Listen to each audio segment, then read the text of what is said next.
It's not that the streets are not empty, they just aren't full of people anymore.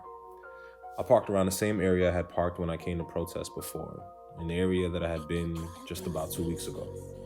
There was an energy then. It was unmistakable, palpable energy. Like listening to Bone Crushers, I ain't never scared, with your peoples. Bodies walked to and fro, signs were everywhere, masked and unmasked faces of advocates, allies, and the anger filled the sidewalks and streets. Walls were covered with the art of the oppressed. Black Lives Matter, no justice, no peace, and most potent of all, F Trump. Apparently that was then.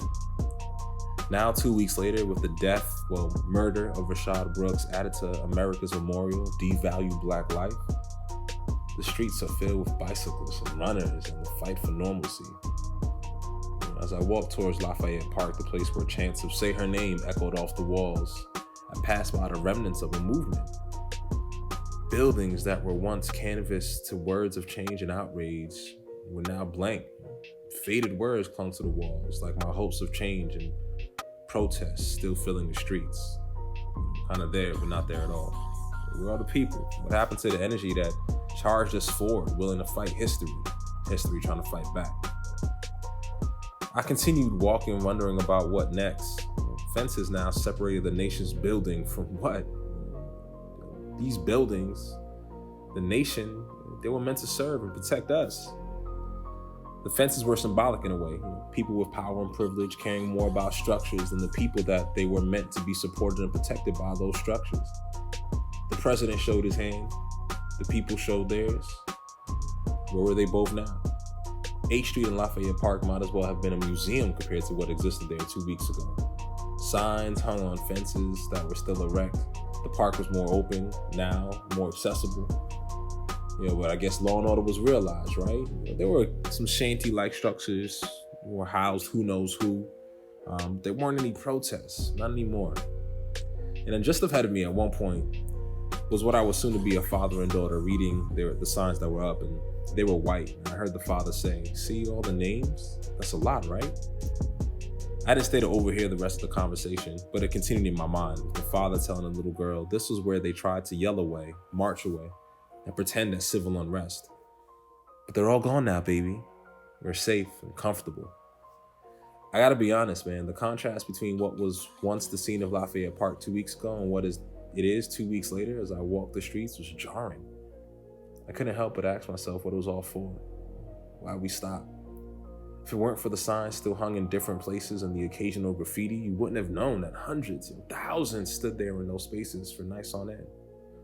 2 weeks ago, new songs were played that provided the soundtrack for this generation's freedom song. Now it was silent. The fence that once was erected to buffet against the onslaught of change in its many different places is gone. Now people could walk through the park looking at the posters and the chalk art, reflecting, probably wondering, like me, what's next? But interestingly enough, there would be a rain soon, and even the art and posters would succumb to the flow of time. Ever moving forward, full of paradoxes, that flow of time, and oxymorons, like the waves on the seashore, bringing stuff up from the ocean, sometimes beautiful, sometimes ugly, only to take them back again. I got close to the White House as anyone could. Barricades were up just before Pennsylvania Avenue. Not much was between this current administration and the rest of the world. A few structures put together with people sitting inside, maybe protesting or maybe living the life the best way they could. A protest against being lost to time, to obscurity, maybe. Against one of the barricades were pictures and names of victims murdered unjustly. All Black, all dead, all awaiting justice. Where's that energy now? There, as the Black Secret Service officer, who I would later know as Officer Goodman, was talking to a group of individuals. I didn't want to really engage with him at first, so I didn't. I shouldn't, right? He represented the enemy, the other side. But I was curious though, so I paused my J. Cole music and listened in enough to hear him say, if it wasn't working, I'd be with you. I'd be protesting. A woman from the crowd encouraged him to stay safe, and blessings were pronounced before they departed one from another. Something encouraged me to go speak with him though, so I did. And during our conversation, Officer Goodman stated that he believes what's happening is a heart issue. As we talked, I learned that Officer Goodman learned a lot from the protests, particularly about some of his white counterparts. Goodman said being from Georgia, he is used to some of the overt statements of and acts of racism. Some of what he experienced in the last weeks, though, was unlike anything he's seen before. He said after 12 or 14-hour days, he and his fellow officers would go home drained, emotionally, spiritually, and physically. There are people on both sides of this issue, people with lives and experience and thoughts. Where are those people now? My conversation with Special Serviceman Goodman reminded me that there are people on both sides of this issue, whether you are for or against change. Both sides have people made up of experience, thoughts, connections, etc. Which is why this is difficult, because people are hard. People are difficult.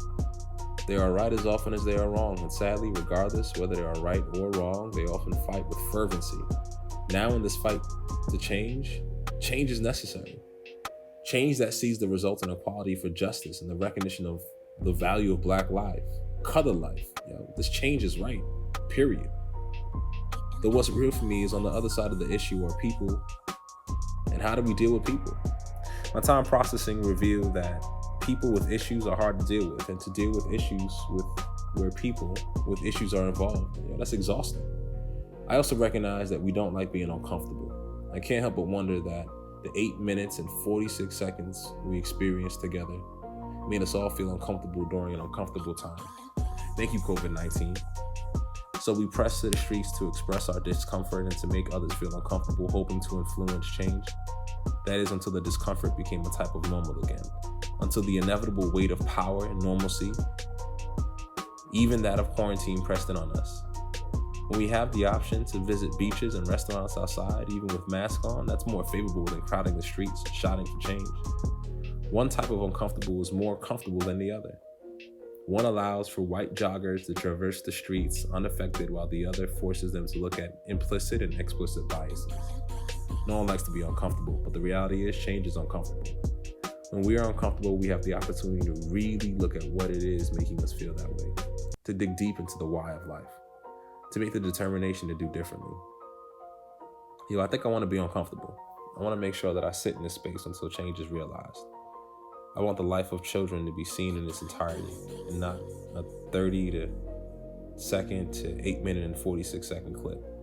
I want my kids to have to march about something else, anything else, and not because their life isn't valued. I want life to have value, equal value. I believe all life matters, which is why I fight so hard for Black life to matter. I felt a number of things lately. Feelings that were uncomfortable and constantly changing. That's okay. It's why I look to the future, and I took the time, and I will continue to take the time to process. From that time walking those streets, empty and filled, it made me realize I'm invested in this process, because I believe that by doing so, something great will be realized. So process.